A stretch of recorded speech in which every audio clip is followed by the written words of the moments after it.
The men didn't look like pranksters when they walked into the Jackson County Sheriff's Office late that night. One of them, older and broad-shouldered, talked too fast, like he was trying to outrun whatever was lodged in his throat.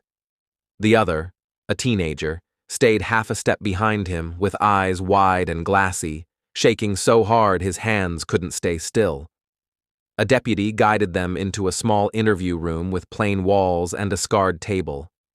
They gave their names, Charles Hickson and Calvin Parker, and said they had been taken against their will by something they could not explain. Their voices were tight. Their clothes smelled like river water and work. And when the deputies stepped out, they left a hidden recorder running, hoping the story would collapse the moment the men thought they were alone. On the tape, there was no laughter. There was breathing, ragged, uneven, and the sound of two people trying to convince themselves they were still safe. Earlier that same evening in Pascagoula, Mississippi, a service station operator named Larry Booth had called the sheriff's office to report a strange craft with a blinking colored light passing overhead. The call was logged, another odd report in a season when UFO sightings were being discussed across parts of the South.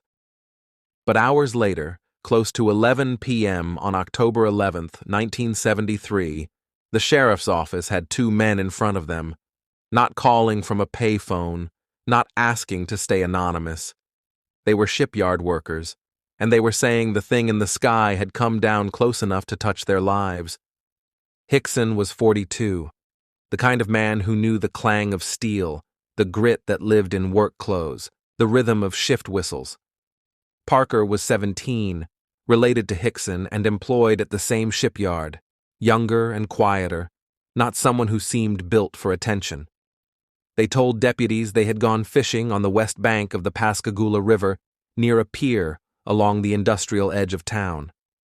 It was a place of dark water, pilings, and distant machinery, familiar enough that neither expected anything beyond the slow pull of the line and the usual night sounds on the river. They said the first sign was a sound, a whirring or buzzing that made both men look up. Then came lights that didn't behave like headlights, or a boat sweeping a beam across the river. Hickson described two flashing blue lights and an oval-shaped object hovering nearby. He told officers it looked large, close, and unnaturally steady, as if it could hold itself in the air without effort. Parker later said the fear hit him so fast he couldn't even form a thought around it. In Hickson's account, three figures came toward them from the direction of the object. He described them as gray and not quite human, moving in a way that didn't match a person walking over uneven ground. He said they had pincers where hands should have been. Parker, in later tellings, described the figures as robotic-looking, gliding rather than stepping, with skin like wrinkled elephant hide and eyes that didn't blink. In the sheriff's office that night, Parker struggled to speak. Hickson carried the description, insisting he was not trying to entertain anyone, not trying to start a rumor, not trying to become famous. He said he was trying to report what happened to them.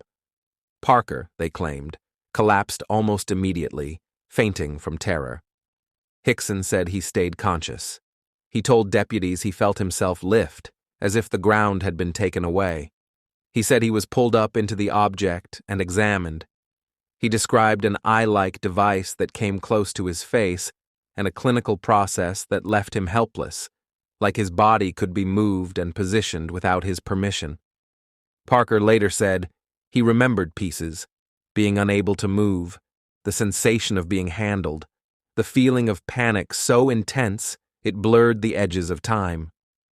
Then, Hickson said, it ended as abruptly as it began.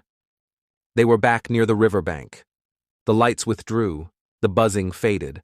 They got to their car, and only then did it start to feel real enough to unravel them. Hickson told officers he took a drink of whiskey afterward because his hands wouldn't stop shaking. Deputies noted the smell of alcohol but said he didn't appear drunk. Parker looked pale and stunned, like a kid pulled out of a nightmare who couldn't find the edge of it. They told deputies they first drove to the Mississippi Press in Pascagoula, intending to tell a reporter, but no one was there to listen. So they went to law enforcement instead.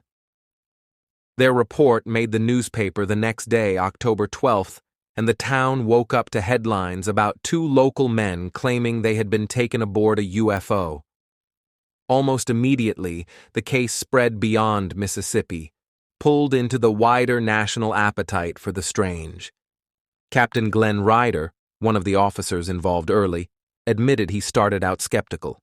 He suspected a prank, a story meant to stir up attention in a town that didn't usually make national news. But Ryder later said the men didn't perform. Their fear didn't drain away under fluorescent lights. That was why the hidden recording mattered. Deputies expected the two to contradict each other once they thought no one was listening. Instead, the tape captured continued agitation, Parker sounding frightened and overwhelmed, Hickson trying to steady him, both of them still locked in the same account, still sounding like men who wanted the room to stop spinning. In the days that followed, investigators and UFO researchers took interest, and the report became part of the broader wave of UFO sightings in the South during the fall of 1973. Hickson gave interviews and appeared on national television. Parker, younger and overwhelmed, seemed trapped between loyalty to his older relative and the pressure of being watched by an entire town. The more attention it drew, the more the story split into camps, those who heard sincerity and those who heard opportunity. Polygraph tests became a battleground because the public wanted something that looked like proof. Hickson and Parker took lie detector tests at different times, and results were reported in some accounts as supportive. Critics, however, argued over what polygraphs could actually establish and disputed the quality and meaning of the testing. Skeptic Philip J. Klass challenged the story publicly and argued it was a hoax, pointing to discrepancies and later changes in Hickson's descriptions.